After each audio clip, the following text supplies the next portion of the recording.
Tillerson to face Chinese ire over blame for North Korea tensions.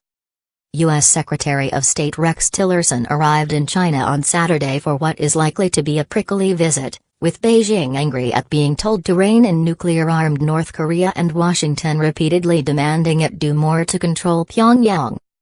China is also expected to voice its strong opposition to this month's deployment of a sophisticated U.S. missile defense system in South Korea. Tillerson issued the Trump administration's starkest warning yet to North Korea on Friday, saying that a military response would be on the table if Pyongyang took action to threaten South Korean and U.S. forces. He was speaking in South Korea, the second leg of his first visit to Asia since taking office. He was previously in Japan. In Beijing, he may raise the prospect of imposing secondary sanctions on Chinese banks and other firms doing business with North Korea in defiance of sanctions, a U.S. official told Reuters in Washington, speaking on condition of anonymity. U.S. President Donald Trump said in a tweet on Friday that North Korea was behaving very badly and accused China, Pyongyang's neighbor and only major ally, of doing little to resolve the crisis over the North's weapons programs.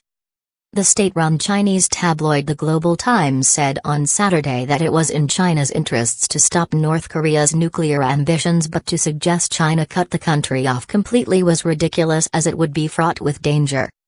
Once there is chaos in North Korea, it would first bring disaster to China. I'm sorry, but the United States and South Korea don't have the right to demand this of China, it said in an editorial.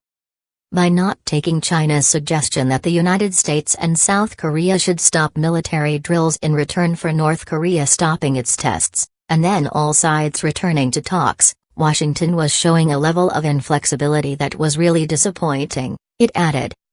The official Xinhua news agency noted Tillerson's comments in Seoul that military options against Pyongyang were on the table. However, there is nothing new in this approach. These same tactics were once used by Trump's predecessor George W. Bush, and failed, it said.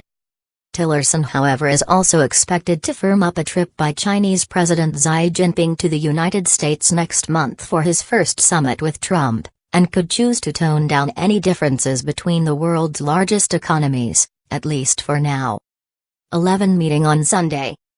A former oil executive with no prior diplomatic experience, Tillerson will meet China's two top diplomats on Saturday and Xi on Sunday. On Friday, Chinese Foreign Ministry spokeswoman Hua Chunying reiterated that talks were the best way to resolve the problems of the Korean peninsula. As a close neighbor of the peninsula, China has even more reason than any other country to care about the situation, she told a briefing. North Korea has conducted 2 nuclear tests and a series of missile launches since the beginning of last year. Last week, it launched 4 more ballistic missiles and is working to develop nuclear-tipped missiles that can reach the United States. Washington has been pressing Beijing to do more to stop North Korea's nuclear and missile programs. China has called for a dual-track approach, urging North Korea to suspend its tests and the United States and South Korea to suspend military drills, so both sides can return to talks.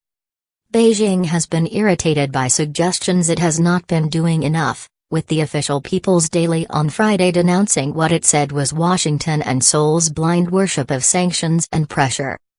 There has been a narrative in the West suggesting that China holds the key to the North Korea nuclear issue. That is a misguided statement, said Wang Dong, associate professor of international studies at China's elite Peking University. The bottom line is that the DPRK is not a puppet regime. We do not control them, and we have strongly opposed North Korea's development of nuclear weapons from the very beginning, he said, referring to the North's official name, the Democratic People's Republic of Korea. China has also been infuriated by the deployment of the THAAD, or Terminal High Altitude Area Defense, missile defense system in South Korea, which it says will both harm China's own security and do nothing to ease tensions. China says the system's powerful radar will extend into the country's northeast and potentially track Chinese missile launches, and maybe even intercept them. Russia also opposes that, for the same reasons. There are other tricky issues too, including the self-ruled island of Taiwan, which China claims as its own. The Trump administration is crafting a big new arms package for Taiwan that could include advanced rocket systems and anti-ship missiles to defend against China, U.S. officials said, a deal sure to anger Beijing.